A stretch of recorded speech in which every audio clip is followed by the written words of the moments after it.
દેશના અનેક રાજ્યોમાં એન્ટ્રી કરેલ ચોમાસું નબળું પડ્યું છે, જેના કારણે 2 થી 3 દિવસ બાદ ચોમાસું મધ્યપ્રદેશ અને અન્ય રાજ્યોમાં પ્રવેશ કરશે. આ સાથે જ રાજસ્થાનમાં પ્રી મોન્સૂન એક્ટિવિટીની અસર આજરોજ જોવા મળી શકે છે, જેના કારણે અહીં વાવાઝોડું અને વરસાદની સંભાવના છે. તો બીજી તરફ યુપીના 73 જિલ્લામાં હીટવેવનું એલર્ટ કરાયું છે.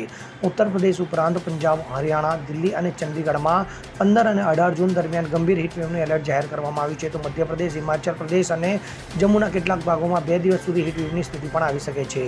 તો ભારતીય હવામાન વિભાગે પૂર્વોત્તરના 7 રાજ્યો આસામ, મણિપુર, નાગાલેન્ડ, અરુણાચલ પ્રદેશ, મેઘાલય, ત્રિપુરા, સિક્કમ અને મિઝોરમમાં 30 થી 40 કિલોમીટર પ્રતિ કલાકની ઝડપે પવન અને વાવાઝોડાની આગાહી કરી છે. તો આવું હવામાન 7 દિવસ સુધી રહી શકે છે.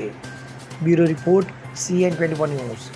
હવે જુઓ દેશ દુનિયાની તમામ ખબરો તમારી આંગળીના ટેરવે. ઉઠાવો મોબાઈલ અને ગૂગલ પ્લે સ્ટોર પરથી ડાઉનલોડ કરો અમારી CN24 ન્યૂઝ મોબાઈલ એપ.